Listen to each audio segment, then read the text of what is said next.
शांति। प्रजापिता ब्रह्मा कुमारी ईश्वरीय विश्वविद्यालय में आज प्रभु के संग जीवन मनन कार्यक्रम में आज हमारे साथ एक ऐसा व्यक्तित्व जो मधुबन महायज्ञ में पिछले 42 सालों से समर्पित रूप से अपनी सेवाएं दे रहे हैं और 56 साल से आप ज्ञान में हैं। आप फरीदाबाद से निकले हैं, एक ऐसी धरनी जहां भक्ति भावना श्रद्धा एक अपरंपार वहां पर दिखाई देती है।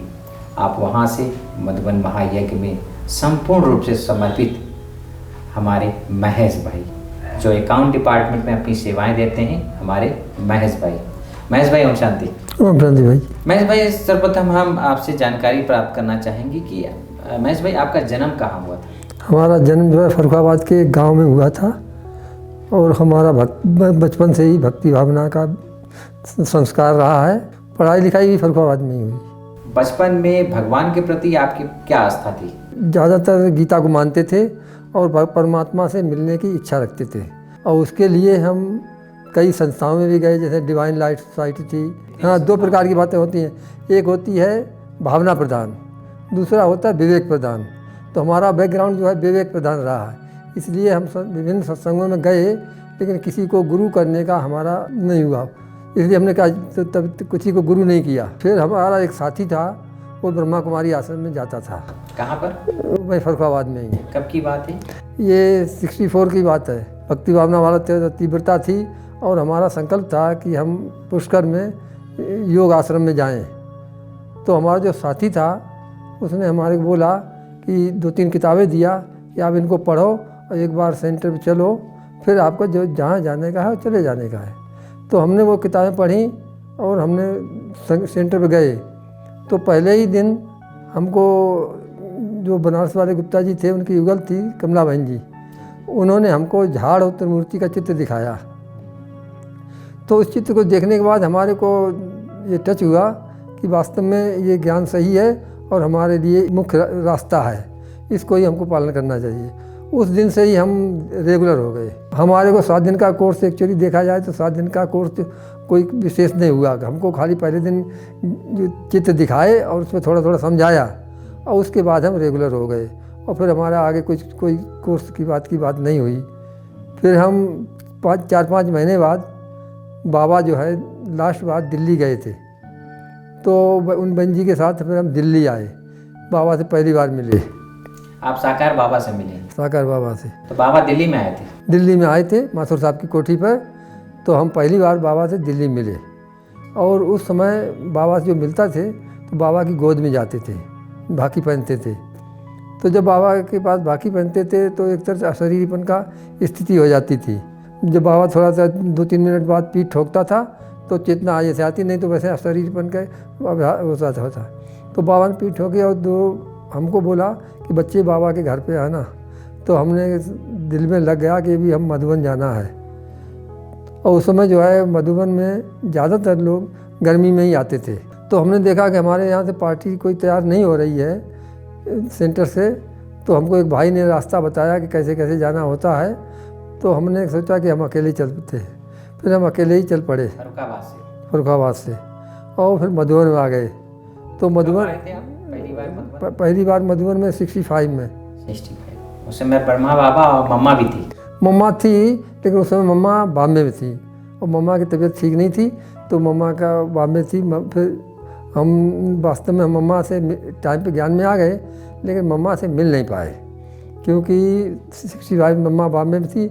मम्मा की तबीयत ख़राब हुई और बाबा ने फिर मम्मा को मधुबन बुला लिया। हम तो 4-5 दिन रह करके चले गए और फिर मई में मम्मा को बुला लिया और फिर अब जून में मम्मा ने शरीर छोड़ दिया। तो मम्मा से मिल नहीं पाए लेकिन मम्मा को हमने पहली बार पत्र लिखा था। उस समय मम्मा बंगलौर में थी, तो बहनें वगैरह बोलती थी तो 2 लाइनें पत्र वगैरह लिखते थे। तो लिखा था तो मम्मा ने कहा कि बच्चा जो है विजयी है और विजयी रहेगा। तो मम्मा के वो वरदान जो हैं हमारे को आज तक भी साथ हैं, प्रत्यक्ष होते हैं। आपके कितने भाई बहनें ज्ञान में चलते हैं? हमारे कोई भाई बहन ज्ञान में नहीं चलता है। एक लौकिक में एक छोटा भाई है, उसकी शादी हो गई, उसके बच्चे वगैरह हैं उसकी एक लड़की जो थी 15 साल पहले आई थी, वो 2-2.5 साल तक बॉम्बे में एक सेंटर पर रही, उसके बाद फिर वो चली गई। और वास्तव में हमारे घर से कोई ज्ञान में नहीं चलता है, हम अकेले चलते जानते सभी लोग हैं और सबको मालूम है। आपकी हॉबी क्या है? यह मुरली का अधिक से अधिक अध्ययन करें और ज्ञान की अच्छी से अच्छी अंडरस्टैंडिंग हो। उसके बारे में हम एक उदाहरण आपको देते हैं कि 87 में बाबा से लास्ट बार मधुबनवासी मिले थे, तो बाबा ने हमारे को एक प्रश्न पूछा, बोला बच्चे ज्ञान से भरपूर हो, तो हम क्या उत्तर दें। तो 1 सेकंड हमने सोचा कि बाबा को हाँ कहें तो भी ठीक नहीं लगता है और ना कहें तो भी ठीक नहीं, क्योंकि हाँ कहें तो संपूर्ण हो गए, ना कहें तो असंतुष्ट हो गए। तो ऐसे 1 सेकंड सोचा कि बाबा को हाँ कहें ना कहें, तो बाबा ने फिर अपने आप ही बोला कि बच्चे भरपूर हैं भी और हो भी रहे हैं। और तब से हमारे को ये मुरली का विशेष अध्ययन और इसकी विषय चिंतन, और अब हमारे पास इसके 60-70 सब्जेक्ट हैं, उनमें हम मुरली पढ़ते हैं और उनका संकलन करते हैं और उसमें करते रहते हैं। तो हमारा मेन सब्जेक्ट है ही है कि ज्ञान की अच्छी अंडरस्टैंडिंग हो, क्योंकि हमारा लक्ष्य ये है और हमारा जैसे कि कंसेप्ट यही है कि ज्ञान की जितनी अच्छी अंडरस्टैंडिंग होगी, ये ब्राह्मण जीवन जो है उतना ही हमको सुखमय अनुभव होगा। आज की समय में हम देखते हैं कि लोग भाई बहन सोचते हैं कि जल्दी सत्युग आ जाए, लेकिन हमारे से पूछा जाए तो हम ये संगम ऐसा जीवन कोई नहीं है। इस समय जो हमको सुख शांति आनंद की अनुभूति होती है वो सत्युग में नहीं होगी। सत्युग में केवल भौतिक सुख होगा और वो भी उतरती कला वाला होगा। बाबा ने कई बार बोला भी है कि उतरती कला वालों का क्या महिमा है, महिमा है चढ़ती कला वालों की। तो ये जीवन हमारा चढ़ती कला का है, इसमें हम अच्छी से अच्छा इसका अनुभव करें और हम दूसरी आत्माओं को ज़्यादा से ज़्यादा अनुभव कराएं। इसलिए जो सब्जेक्ट हैं उन पे हम थोड़ा बहुत किताब वगैरह छोटी बड़ी बना देते हैं और वो लोगों को दूसरों को भी लाभ होता रहता है। 30-35 किताब का छोटी बड़ी किताबों का हमने बना करके इस पार्क में दिया हुआ है और उसके बाद भी हम सब सब्जेक्ट पे कुछ न कुछ चिंतन करते रहते हैं, क्योंकि जितनी अच्छी अभी देखा जाए तो बाबा ने हमको कुछ बातें बताई हैं। तुम अपने तीनों स्वरूपों की एक्सरसाइज करते रहो, निराकारी, आकारी, साकारी। बाबा ने कहा है कि तुम ब्रह्मा शिव बाप समान बनने का पुरुषार्थ करते रहो, 12 बार शिव बाबा समान, 12 बार ब्रह्मा बाप समान। तो शिव बाबा के समान हम पुरुषार्थ करेंगे तो शिव बाबा के समान हमारी अवस्था निराकार, निरसंकल्प, बिंदु रूप और साक्षी दृष्टा की बन जाएगी। और ब्रह्मा बाप को हम जब फॉलो करेंगे, याद करेंगे, तो ब्रह्मा बाप के समान हमारी अवस्था अव्यक्त फरिश्ता की बन जाएगी और विश्व कल्याण की संकल्प हमारा होगा।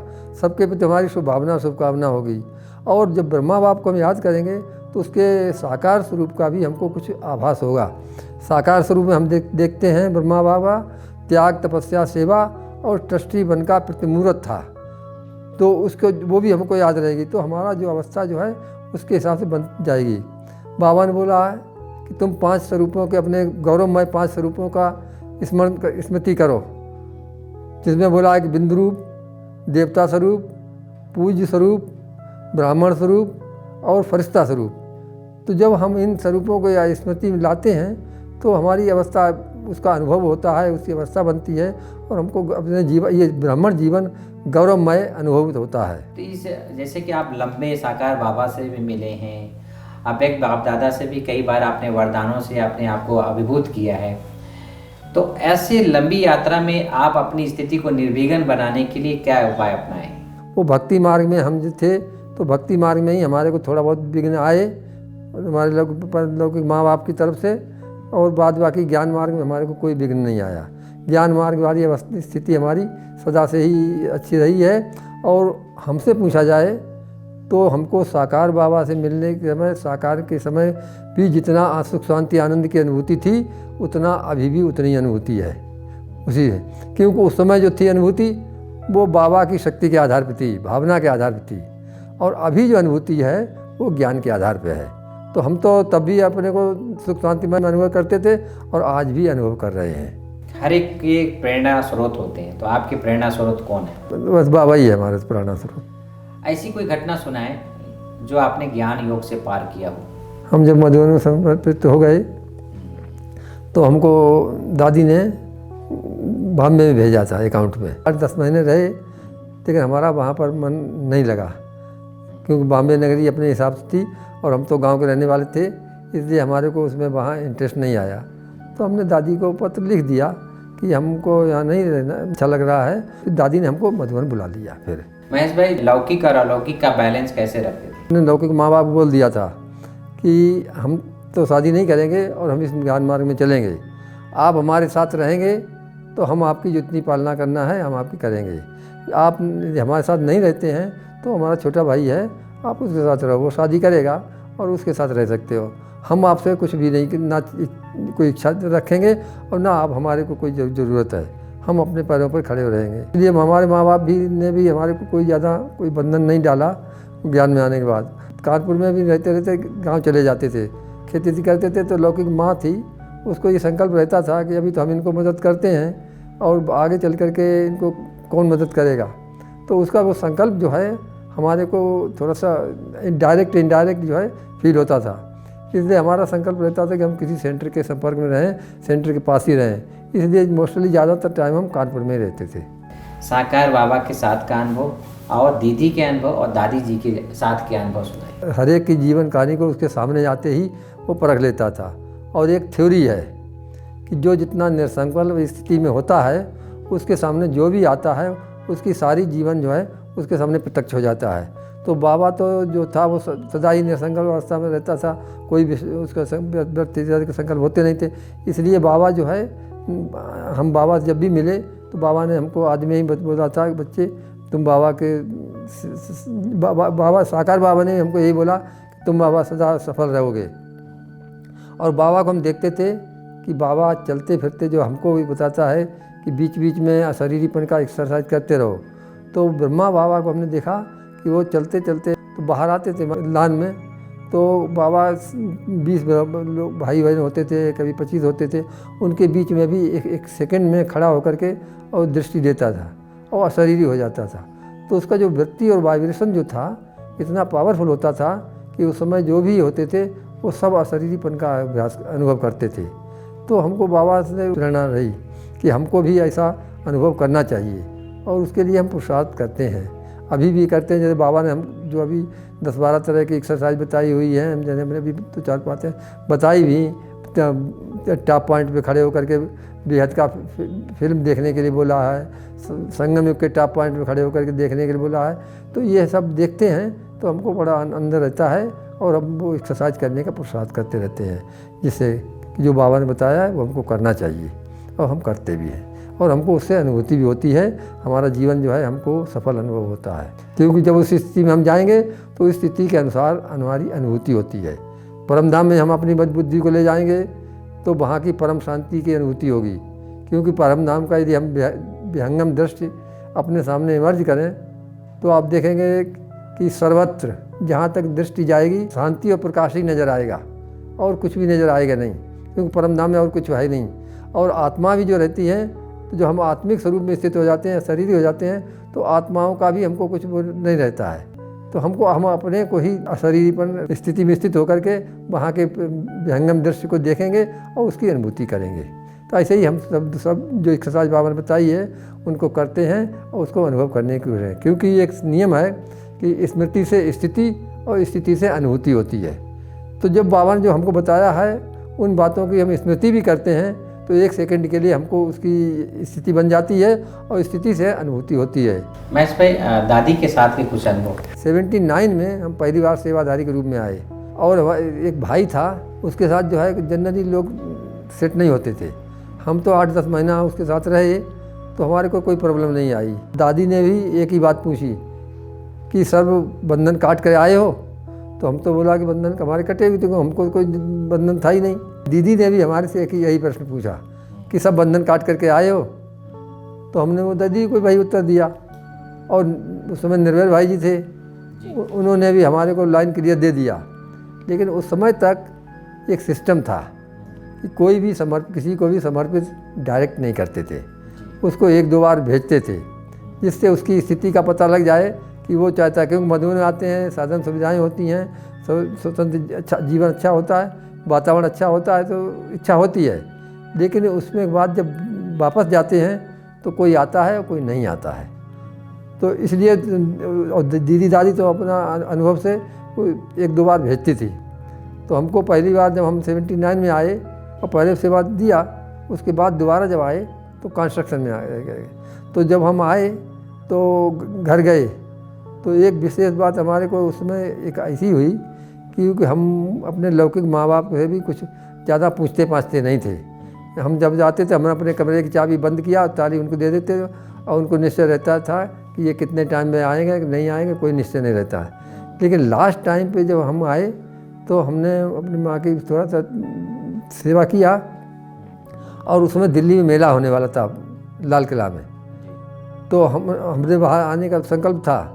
तो हमारी माँ शरीर छोड़ने वाली थी, समझ लो। हम तो फरुखाबाद से कानपुर भी नहीं पहुँच पाए, उसके बीच में शरीर छोड़ दिया। तो भी उसने हमको बोला, माँ ने, कि हमको तो ये बच्चे वगैरह सब देखते हैं, तुम भले चले जाओ। तो हम चले आए। तो हमको ये सेटिस्फेक्शन है कि अंत में उसने हमको छुट्टी दिया, नहीं तो हमारे को संकल्प रहता। फिर हम कानपुर भी नहीं पहुँच पाए, उसने शरीर छोड़ दिया। फिर एक बाद में हम जब मधुबन आए, दिल्ली का मेला पूरा करके, तब हमको समाचार मिला। तो ये ऐसे लौकिक पिताजी भी एक बार ऐसे यहाँ आए थे, और वो भी ज्ञान में तो नहीं थे, लेकिन उनका मिलने का इच्छा ज़्यादा हुई, हम गए नहीं, तो वो आए थे। तो ड्रामा अनुसार उनको भी अच्छा लग गया, और उन्होंने को भी बाबा के हाथ से टोली मिल गई। हम तो वैसे नहीं करते, लेकिन एक बैठे हुए थे क्लास में, हम खाना खाने चले आए, तो एक माता ने उनको बोला, दादा तुम भी क्यों नहीं जाते, टोली ले लो जा करके। तो वो भी लाइन में लग गए, टोली ले लिए। तो उनका जो भाग्य था, और उसका परिणाम ये हुआ कि वो लास्ट टाइम तक हम डेली नहा करके हमारे कमरे में, ज्ञान तो उनको नहीं था, अनपढ़ थे, तो अगरबत्ती जला करके 2-4 मिनट बैठते थे और चलते थे, और लास्ट टाइम तक भी वो अच्छी तरह से उन्होंने शरीर छोड़ा। कुछ ऐसे योग के प्रयोग आप सुनाएं जो आपने अपने प्रति, अन्य आत्माओं के प्रति आपने यूज किया हो। अब विचार करने के बाद देखा जाए दुनिया के अंदर, तो कोई मर रहा है और कोई उसको मार रहा है। कितने ही आप देखते हैं बलात्कार और हत्याएं हो रही हैं।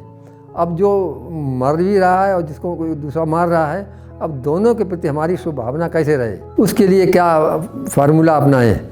तो वास्तव में ज्ञान की अच्छी अंडरस्टैंडिंग होगी तो दोनों के प्रति, क्योंकि ये हर आत्मा जो है अपना पार्ट बजा रही है आत्माओं के साथ, क्योंकि ये सृष्टि का खेल जो है आत्माओं के साथ, आत्माओं के हिसाब किताब और ड्रामा की नींद के आधार पर चलता है। तो हर एक आत्मा का अपने अपने हिसाब किताब हैं, और उनमें तो हम ज़्यादा नहीं जा सकते हैं। इसलिए हमको किसी भी आत्मा के प्रति दोष भाव नहीं होना चाहिए। इसलिए बाबा कहता है कि हर आत्मा निर्दोष है, क्योंकि हर एक अपना आत्मा पार्ट बजा रही है। इसलिए हमको जब हम ज्ञान का बुद्धि में लाते हैं तो सब दोनों के प्रति सबकी हमारी भावना ऐसी होती है। इसलिए हम सब आत्माओं के प्रति डेली जो है 2-3 बार तो हम 2-4 बार तो करते ही हैं। ये सब एक्सरसाइज भी करते हैं, शांति संपर्क भी खड़े होकर करते हैं, बाबा के कमरे में भी करते हैं, और उठते बैठते भी करते हैं। तो हम 4-6 बार तो कर ही लेते हैं। तो उसमें हमको यही रहता है कि जब हम ज्ञान की बुद्धि हमारे आता है तो किसी आत्मा के प्रति हमारी दुर्भावना नहीं होती है, और दुर्भावना नहीं होगी तभी हम किसी के प्रति जो है अच्छी भावना कर सकते हैं, योगदान कर सकते हैं, वृत्ति और वाइब्रेशन दे सकते हैं। महेश भाई, आपको मधुबन में 42 साल हो गए यहाँ रहते हुए। इस 42 साल में अव्यक्त बाप दादा की पालना का आपने अनुभव किया, तो उस पालना का रिटर्न हम कैसे दें?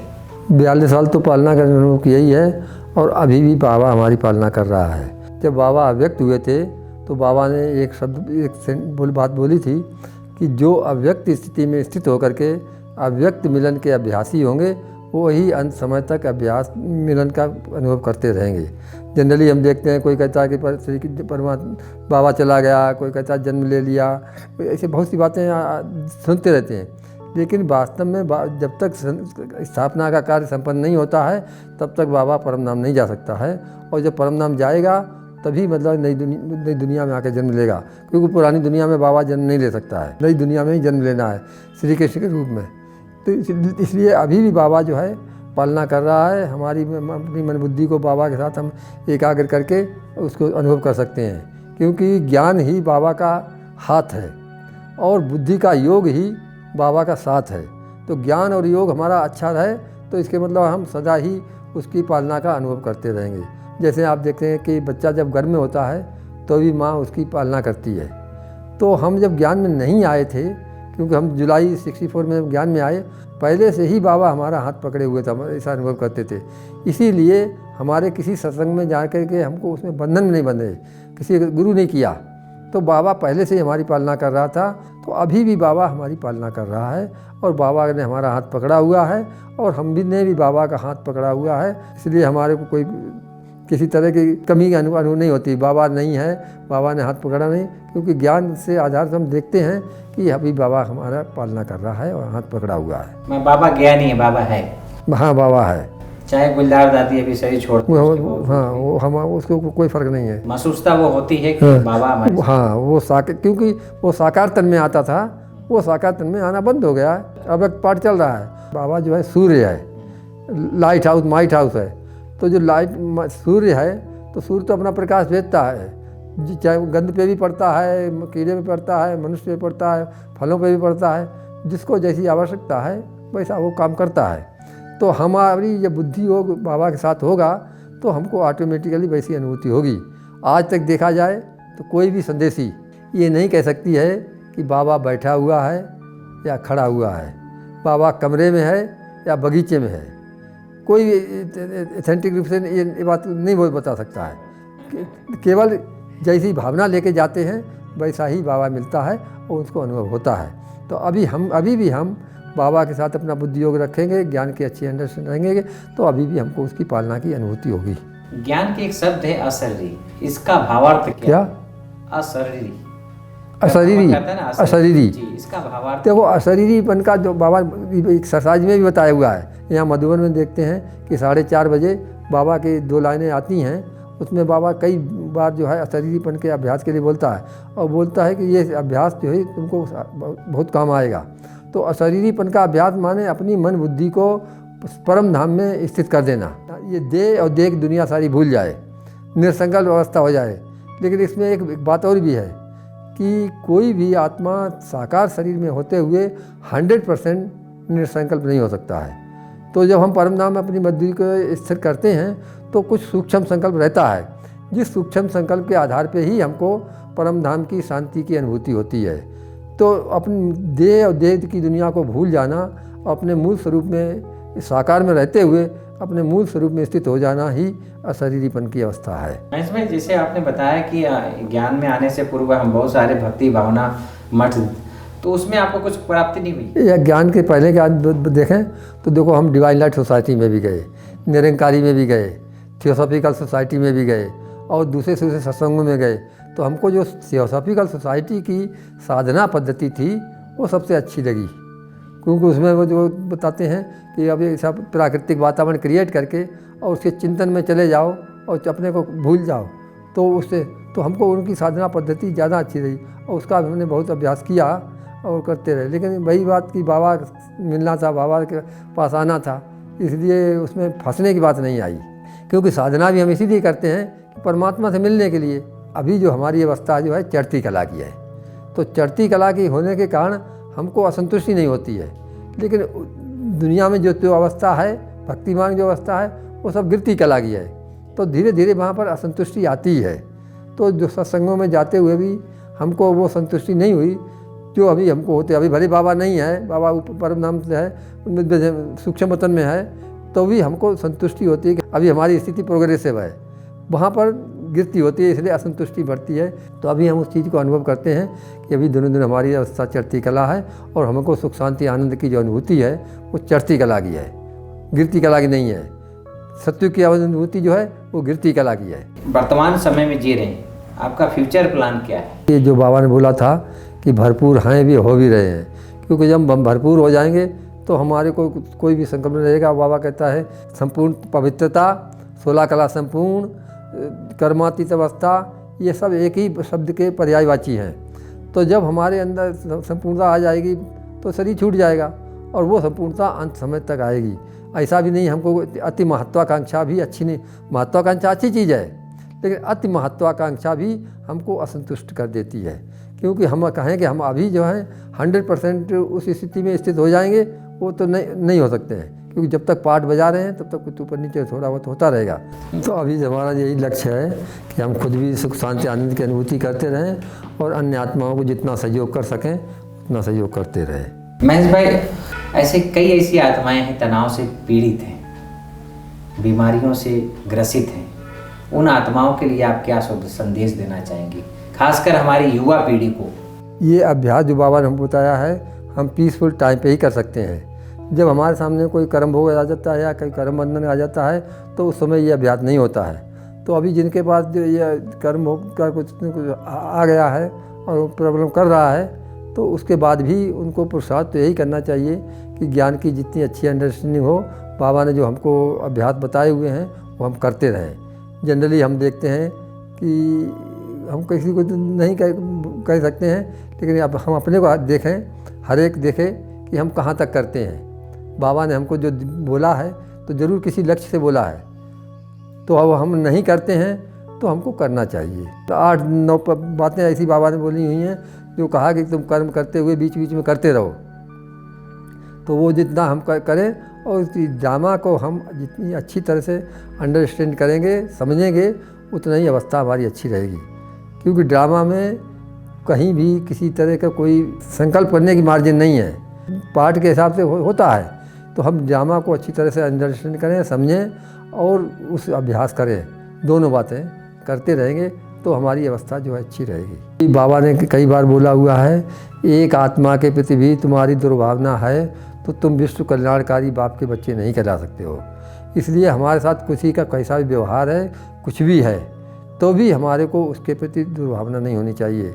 भले ही हम उससे अलग रहें, उसके साथ ना मिलें, लेकिन फिर भी हमारे उसके अहित की भावना नहीं होनी चाहिए। महेश भाई, आप इतनी आयु में भी आप चलते फिरते भाग दौड़ते रहते हैं, तो इस भाग दौड़ में क्या अभ्यास करते हैं आप? देखो, अभ्यास में तो हम यही बताया कि हम जैसे सवेरे उठते हैं तो शांति समय भी खड़े होकर हम ये जो एक्सरसाइज बाबा ने बताई हुई है 8-10 एक्सरसाइज वो करते हैं। बाबा के उसी समय फिर बाबा कमरे में जाके भी करते हैं, शाम को भी शांति समय करते हैं, बाबा कमरे में जाके करते हैं। उसके बाद भी बीच बीच में घूमते फिरते भी हम बीच बीच में जैसे नहाने के बाद जब नहाते हैं तो नहाने के बाद भी 2-4 मिनट सेकंड के लिए, जैसे 1-2 मिनट के लिए वो अभ्यास करते हैं। तो वो सब एक्सरसाइज हम करते रहते हैं। और जहाँ तक है हमारा बचपन से ही एक्सरसाइज करने का अभ्यास है, शरीर भी हमारे को चला ही रहा है और साथ साथ जो है बाबा कहता है मन का असर जो है तन पे पड़ता है, तो हमारे मन से भी हमारे कोई भारीपन नहीं है, इसलिए हमारा तन भी समय को सहयोग करता है। महेश भाई, जैसे कि आपकी मधुबन में आप इतने लंबे समय से रहे हैं, आपकी दिनचर्या क्या है? देखो, दिनचर्या तो हमारा अभी तक जो है हमने कभी भी क्लास को मिस नहीं करने की कोशिश किया है। इतने सवेरे उठते हैं, योग करते हैं, भले ही यदि हम टाइम से योग में नहीं भी आ पाते हैं तो भी आगे पीछे करके हम योग सवेरे करते ही हैं। आधा पौना घंटा 1 घंटा फिर योग अभ्यास करते हैं और डेली क्लास करते हैं। क्लास में हम मुरली को नोट भी करते हैं। जब से कंप्यूटर सीख लिया है तब तक हम कंप्यूटर पे जैसे हमने 50-60 सब्जेक्ट जो हैं उसके हिसाब से हम मुरली को पढ़ते हैं और उसमें नोट करते हैं और फिर जो है डेली उन सब्जेक्ट में उसको ट्रांसफ़र करते हैं। तो हम जो प्रोग्राम है उसके हिसाब से ट्रांसफ़र करते हैं, तो वो हमारा ज्ञान भी रिवाइज होता रहता है और योग का भी रहता है। महेश भाई, ऐसी कुछ टिप्स बताइए युवाओं को जो तनाव से मुक्त हो जाए। तनाव से मुक्त होने का तो एक ही रास्ता है, ज्ञान की अंडरस्टैंडिंग और बाबा के साथ हमारा बुद्धि का योग, वही हमको उन्मुक्त कर सकता है। और कोई वो दवाई नहीं है कि जो दवाई को हम खा लेंगे तो हम तनाव से मुक्त हो जाएंगे। यदि हमारी ज्ञान की अच्छी अंडरस्टैंडिंग होगी तो हम तनाव मुक्त रहेंगे ही, क्योंकि ज्ञान में तनाव की कोई मार्जिन ही नहीं है। तनाव होता क्यों है? अज्ञानता के वशीभूत। दोस्तों, आज हमने महेश भाई के जीवन गाथा से हमने सीखा सिंपल लिविंग हाई थिंकिंग, कैसे अपने जीवन में सदा ही सिंपलिसिटी बनाए रखें, अपने आप को परमात्मा के साथ जोड़े रखें। हम कहीं पर भी रहें, जैसे महेश भाई कंप्यूटर में बैठे हुए कहीं भी हैं, लेकिन एक ही उनका ध्यान में रहते हैं कि बाबा हमें देख रहा है, बाबा के साथ में है, बाबा के संग का अनुभव करते हुए अपने जीवन को निर्वाह कर रहे हैं। इनका एक ही लक्ष्य है कि बाप समान बनना। महेश भाई जैसे बाबा के बगिया के फूल एक नए व्यक्तित्व के साथ नए बाबा के बगिया के फूल लेकर हम आपके सामने फिर हाजिर होंगे। तब तक के लिए धन्यवाद। ओम शांति। महेश भाई बोलिए। Thank you.